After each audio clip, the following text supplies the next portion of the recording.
Thank you so much, John. I really appreciate your invitation. Last summer, John invited me, and I'm just so glad that we got to do this.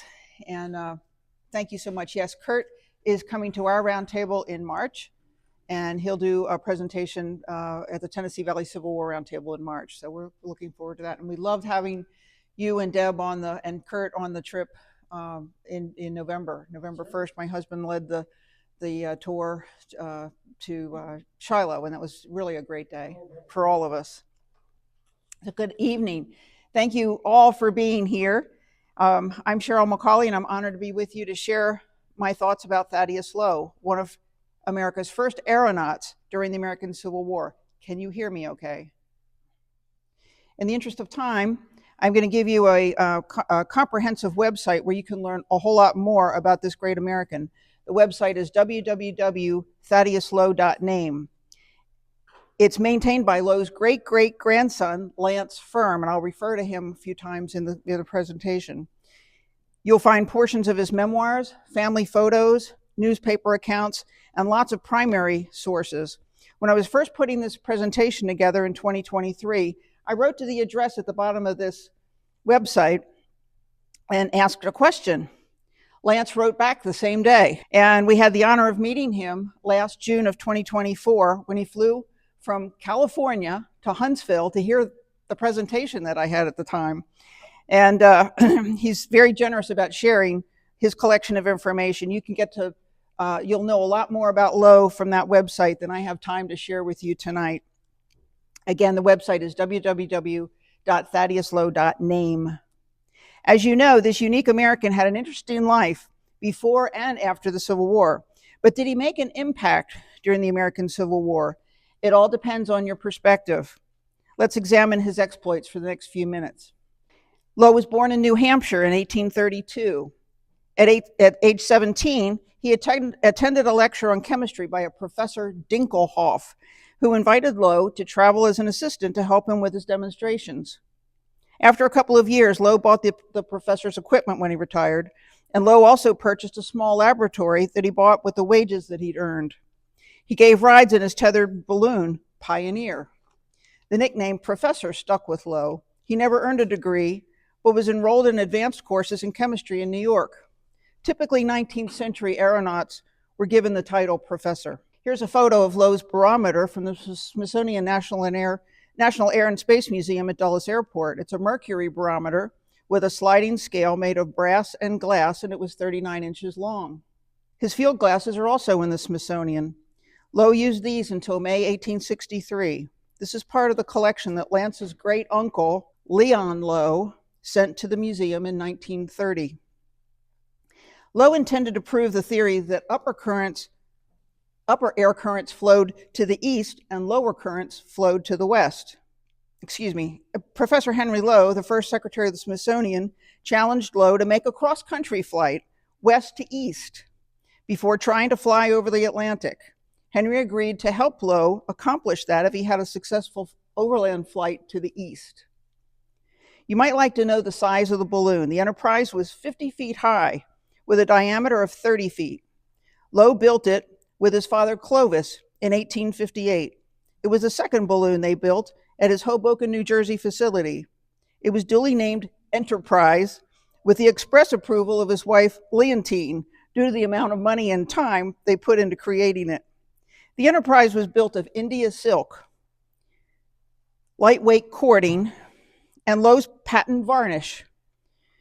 The recipe was kept secret, which would keep the balloon envelope inflated for 2 weeks. He planned to launch April 19th, 1861. Remember what happened the week before that? The first shot was fired at Fort Sumter, South Carolina. Lowe launched his balloon, the Enterprise, from Cincinnati after a formal dinner. In fact, he didn't even stay until the dinner was over because the winds favored a launch. His crew sent him a message that it was time to inflate the balloon and begin his journey. Lowe was so excited, he forgot to change his clothes, and the flight process began. It took 3 hours to inflate the balloon, which was 20,000 cubic feet. The local newspaper editor, Murat Halstead, gave Lowe 200 copies of that day's newspaper to carry with him.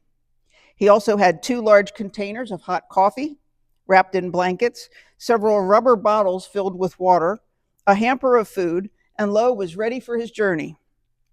Lowe's intended flight path was to New Jersey, approximately 624 miles. Once inflated and the newspapers printed, about 3 in the morning, the Enterprise began sailing, but not as eastward as Lowe had hoped. She flew southeast, reaching an altitude of 16,000 feet over the Allegheny Mountains. He also reached about 20,000 feet. 800 miles and 9 hours later, he traveled an average of 89 miles an hour. His route took him where he did not intend to go. The distance between Cincinnati and Columbia, South Carolina, near Unionville, where he landed, is roughly 512 miles. He was blown off his original course. The Enterprise drifted over the border between North and South Carolina and eventually landed near Pea Ridge in the area known as Kelton, near Unionville, South Carolina. This is what the area of Pea Ridge, South Carolina looked like in 2014. You can see the shadow of a balloon being flown by retired Army Major Kevin Knapp. It was named Pea Ridge because it was said that only peas would grow there. When Lowe tried to land in another spot before he arrived here, people tried to shoot at him thinking he was a northerner. He probably landed in this field, but was unable to persuade the farmers he was not a spy. This marker shows the approximate spot near where he probably landed. My friend Dr. Steve Lemons of Union, South Carolina, first sent me this photo after he cleaned up the marker 2 years ago. He got us access to visit this area in April 2025. We got permission to walk on this private property. Beautiful place. This is probably where the balloon landed. Here I'm doing my Julie Andrews impression. There is a website maintained by a local family named Fowler. It suggests that this property was once owned by them. You may know the story of the woman who tried to help Lowe steady the basket. She told him not to pay attention to the men hiding in the outbuildings. She said, "They are cowards. Otherwise, they'd be fighting in the war." According to the Fowler website, there were also 2 teenage girls who helped him, although Lowe did not mention them in his memoirs. He was treated well, he was fed corn dodgers, and he shared food from his hamper and desserts that he had with him with the locals. They visited until a wagon was brought to take him with his balloon into the town where he would be kept under guard. This marker is in front of the Mount Joy Masonic Lodge in Kelton. It's just up the road from the private property we visited. When we first came here on our own in November of 2023, my husband called the Union Historical, before we came, my husband called the Union Historical Society to see if they were going to be open on Veterans Day. Mr. Robert Grady answered the phone and they had a nice conversation. Afterwards, Mr. Grady mailed us these 2 newspaper articles, which provided new details I had not found yet in my research. The one on the right mentions some of Lowe's memoirs, and the one on the left mentions Dr. Alan Charles's work, The Narrative History of Union County, South Carolina. This cartoon depicts the event. The blacks and whites came with pitchforks, clubs, and guns. Dr. Lemon's wife, the gentleman who found that, who cleaned off that monument and got us permission, his wife is a descendant of this gentleman. This is her great-great-great-grandfather named Charles Bully Garner. We believe this to be the likeness of him. He was one of the farmers who wanted Lowe to be hanged as a spy. You remember how Lowe was dressed after the banquet. Mr. Garner is, he was born in, he's not a farmer. He dates to, he was born in 1805. So he was not a soldier. Another descendant is of Frederick Tucker, who was one of the locals that we got to meet in Union. And Mr. Tucker gave me, let me take a picture of this ancestor. And this is his great-great-grandfather, William George Washington Going, who was also present at the landing that day. And I thank him for his permission to use these 2 photos. The McKissicks play a role in the story. This is their family cemetery, just a few miles from the landing. John and Hezekiah McKissick were first cousins to Mr. Tucker's great-great-grandfather. Here's one account according to a link provided by the Union County Historical Society. This was another account that I had not found elsewhere. His death was only prevented, Lowe, his death was only prevented when brothers John and Hezekiah McKissick, who were late arriving at the scene, recognized Lowe's Masonic sign of distress, verified the stranger's identity, and whisked him away to safety in Union. Here he was received by local Masons and others. He spent the next day, Sunday, in Union before boarding a train for Cincinnati. And the trains didn't run on Sundays, so he had a whole day in Union. It was later calculated that Brother Lowe traveled over 800 miles in under 9 hours, which was a world record for long distance and speed in air flight at the time. I believe it was their wagon that took Lowe and his balloon to the town of Union. First, he was taken to the jail, but he was turned away because it was full. This is the building today, and we got permission to tour the inside of it. It's pretty run down. It had been a series of offices and so forth, and but it's in decline right now. It's not being used. It's supposed to be getting rehabilitated.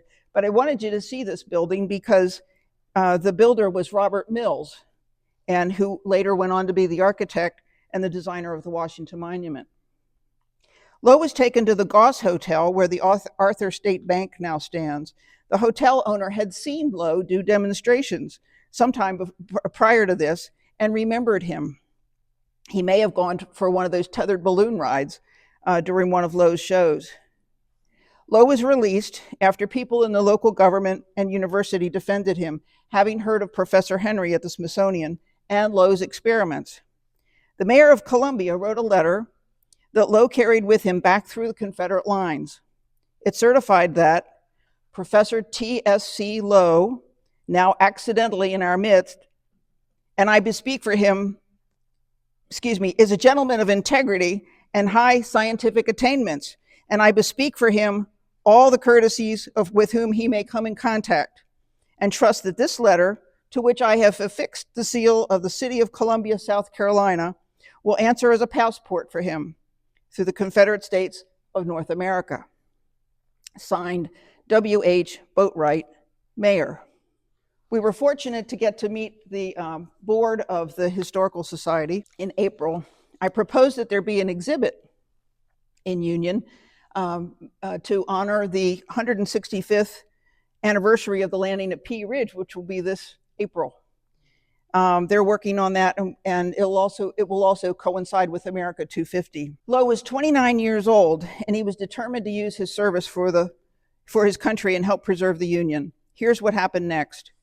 Professor Henry of the Smithsonian asked Lowe to bring his balloon to Washington and demonstrate its capability to President Lincoln. Henry told him where to place it, and he did that. This slide shows the Capitol Dome under construction. These two portable generators were Lowe's invention. Altogether, he built 12 generators. These created hydrogen gas for the balloon inflation. This was done by using iron filings, water, and sulfuric acid. They were also painted blue. They were painted light blue, so they stood out. Lowe's team inflated the Enterprise on what is now the grounds of the Air and Space Museum. Prior to that, it was the site of the Columbia Armory in Washington, D.C. Balloon repairs were done there.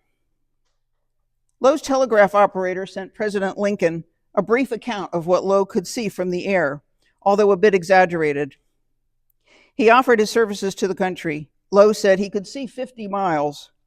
For context, here are some of the distances from D.C. that he would have seen.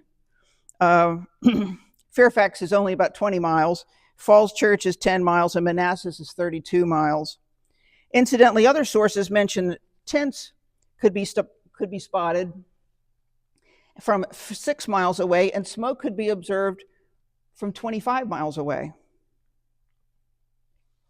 Once he read Lowe's famous telegram from the balloon Enterprise, President Lincoln sent a message through Secretary Samuel Chase, Secretary of the Treasury, to invite Lowe to come to the White House this evening as soon as you get this note.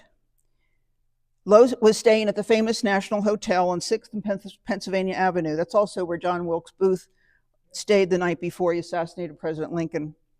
The hotel manager delivered Chase's note to Lowe. The president invited Lowe to spend the night at the White House and discuss his field of expertise. They spoke for hours about the military application of balloons. Lowe proposed the possibility of an aeronautic corps to Lincoln. President Lincoln was captivated by the idea. The next morning, they spoke again over breakfast. President Lincoln sent Lowe to meet with Lieutenant General Winfield Scott and delivered a note indicating that he, the president, was authorizing Lowe to head up a new branch of the military.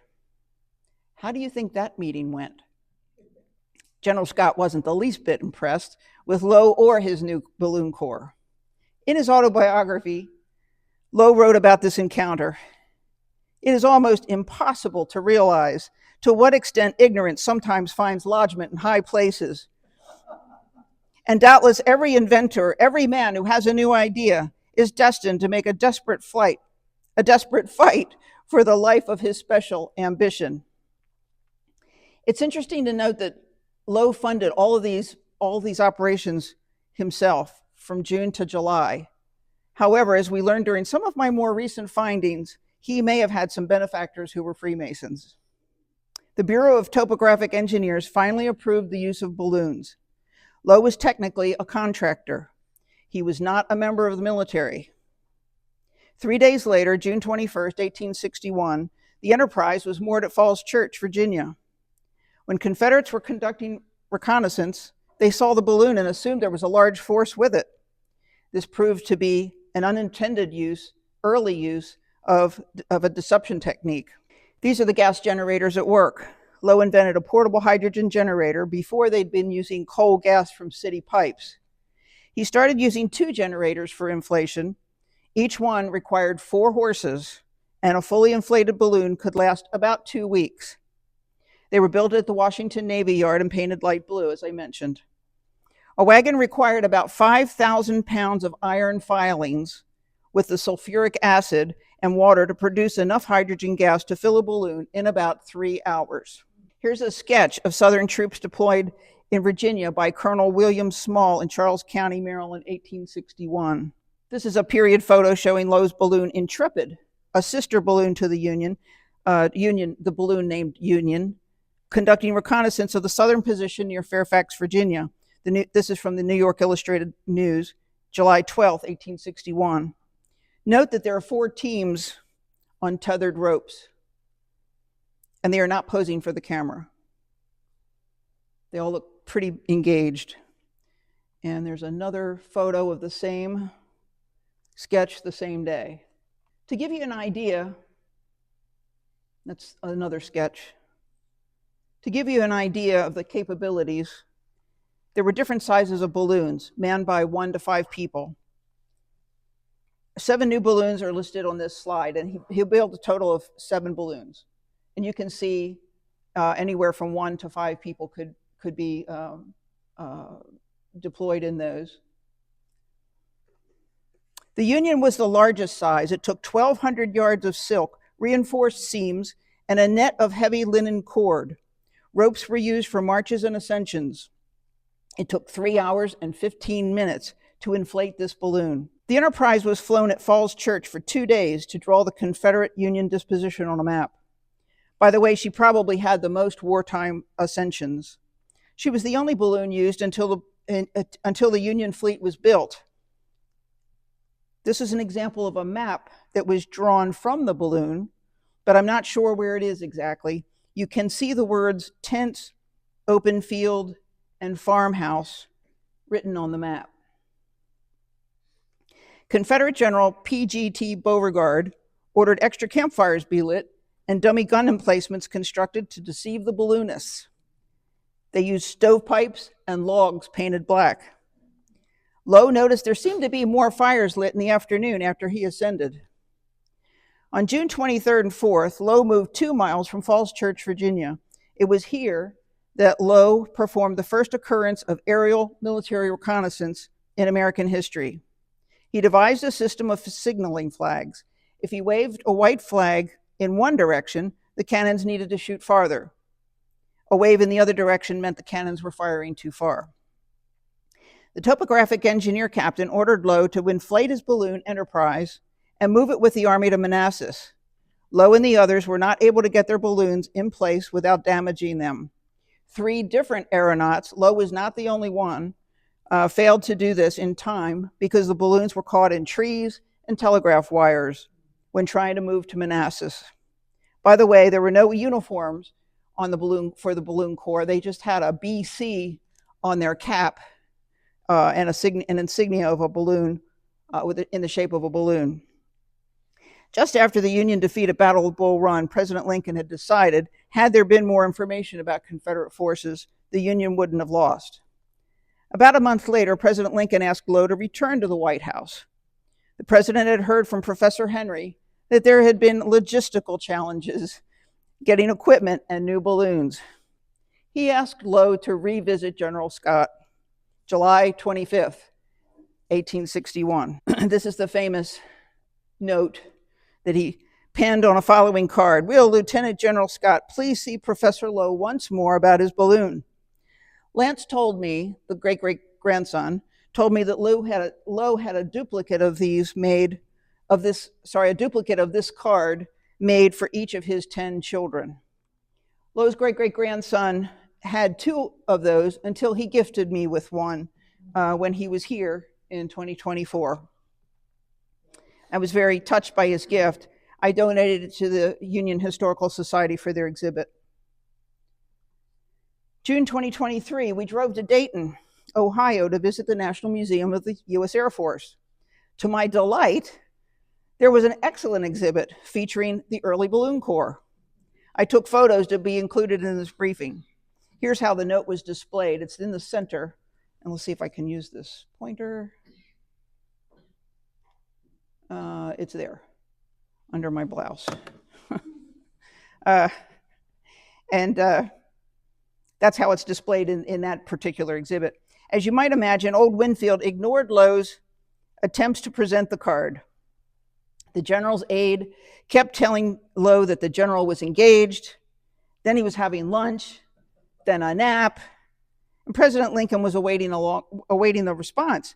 Here's how he handled it, according to Lowe's autobiography. All the time, the president was awaiting the result of my conference with General Scott. And when, with some heat, possibly, I reported that General Scott could not even be seen on official business, even at the president's suggestion, he looked at me a moment and laughed. He arose and, seizing his tall silk hat, bade me, "Come on." He proposed to find out what was the matter with General Scott. We soon reached the general's headquarters. This time, the general's guard turned out, as the century called, the President of the United States. The orderly saluted, and presto, we walked into the presence of the old general, who certainly looked startled. "General," said the president, "this is my friend, Professor Lowe, who is organizing an aeronautic corps for the Army and is to be its chief. I wish you would facilitate his work in every way and give him a letter to Captain John Dahlgren, Commandant of the Washington Navy Yard, and one to Army Quartermaster Captain Montgomery Meigs, with instructions for them to give all the necessary things that he needs to equip his branch of the service on land and water." It was extraordinary how matters changed. The atmosphere cleared at once. The general gave the orders with alacrity, and when I returned with the president to the White House, I had at last the letters which put in definite motion the wheels which made me chief of the Corps of Aeronautics of the United States Army. As I mentioned earlier, during this period, Lowe received no government funding. Lowe paid for everything himself, perhaps with some help from his Masonic benefactors, until August 1861, when the Union Army Balloon Corps was established. New balloons were authorized to be built for Union service, and the balloons were manufactured in Philadelphia. The first was the Eagle, a smaller balloon that only had room for one person. It was authorized on August 2nd, 1861, and completed on August 28th. So it took about a month to build even the smallest balloon.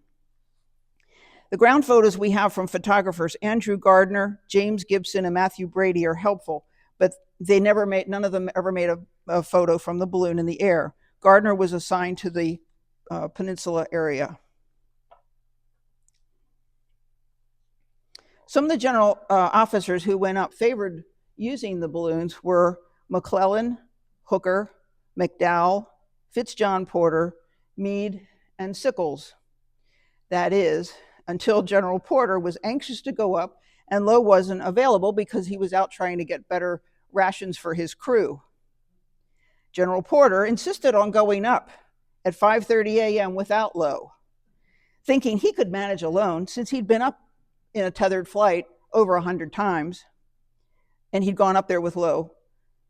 However, the wind kicked in, and the crew below lost hold of the rope. Only one tether line had been used instead of the normal 3, and the one that they used was compromised by the acid. And it broke free while General Porter was 50 feet in the air. Porter went sailing over Confederate lines. One reference said he opened the valve, allowing the hydrogen to escape. The only silk acting as a parachute saved his life. Another reference said, fortunately, the wind blew him back. Either way, he happened to land about 6:30 in the morning near a road to Yorktown where Lowe happened to be.